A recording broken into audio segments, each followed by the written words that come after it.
Commander Zek then drummed his 6 fingers against the council chamber's crystalline table, his iridescent scales shifting from blue to amber, a clear sign of his agitation. The Galactic Assembly had convened an emergency session, something that hadn't happened in 3 standard cycles. "Play it again," demanded High Counselor Vexera, her tentacles writhing with barely contained anxiety. The holographic display flickered to life, showing a human female in a simple business suit standing before what appeared to be a primitive recording device. Her name tag read Margaret Thompson, UN Secretary of Interstellar Relations. The timestamp indicated the message was recorded exactly 1 Earth rotation ago. "Greetings to the Galactic Assembly," Margaret began, her voice calm and measured. "We are aware of your observation posts around our solar system. We've known for quite some time, actually. We appreciate your interest in our species, though we must confess some disappointment at your, let's call it hesitation to make formal contact." Murmurs rippled through the assembly. The Terrans weren't supposed to know about the surveillance network. Margaret continued, a slight smile playing at her lips. "We understand you've been debating our worthiness for inclusion in your grand galactic community. Your concerns about our violent history, our nuclear weapons, our tendency toward conflict, all valid observations. However, you've missed something rather important in your analysis." She paused, adjusting her glasses. "You see, every species you've encountered followed a predictable pattern. They discovered fire, developed tools, created civilizations, and eventually reached for the stars. But humans? We're storytellers first, toolmakers second. We dreamed of touching the stars long before we had any hope of reaching them. We imagined meeting you before we knew you existed." The display shifted, showing images of human science fiction.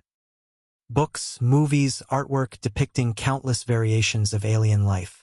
"Your anthropologists noted our violence but missed our compassion. Yes, we wage wars, but we also rush into burning buildings to save strangers.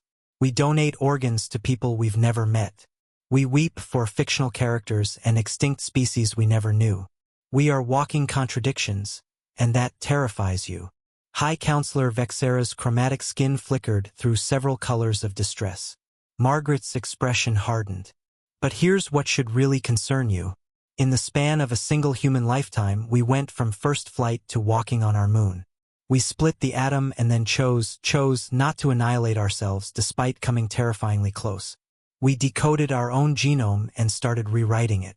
We created artificial minds that challenge our definition of consciousness." She leaned forward, her eyes intense. "We did all this while isolated, believing we were alone in an empty universe. Imagine what we'll accomplish knowing we're not." The recording showed her walking to a window overlooking Earth's night side, city lights twinkling like captured stars. "So here's our message to the Galactic Assembly. We're coming. With or without your permission, with or without your help, humanity is coming to the stars. We've already begun construction of our first interstellar vessels. Our fusion drives are primitive by your standards, but they'll suffice. We estimate arrival at your nearest observation post in 43 years." She turned back to face the camera. "You have 3 choices. Welcome us as equals and benefit from our unique perspective, our chaos, our creativity, our relentless drive.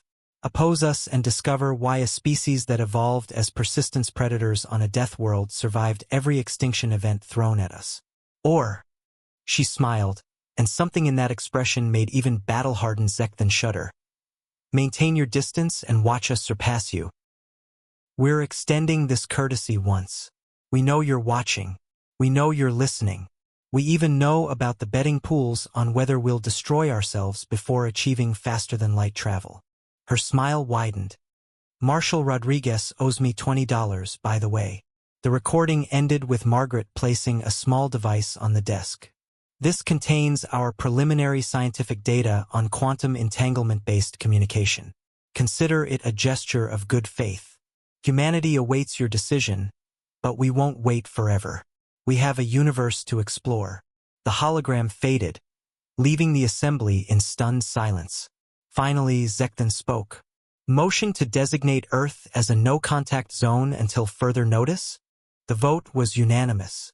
As the council dispersed, Vexera's assistant asked quietly, "Should we increase the observation posts?" "No," she replied, her voice barely above a whisper. "Pull them back. All of them. If the humans are coming anyway, I'd rather they didn't see us as obstacles to overcome." In the depths of space, humanity's message continued its journey through the cosmos, carrying with it a simple truth the galaxy was only beginning to understand. Earth's children were done waiting for permission to claim their birthright among the stars.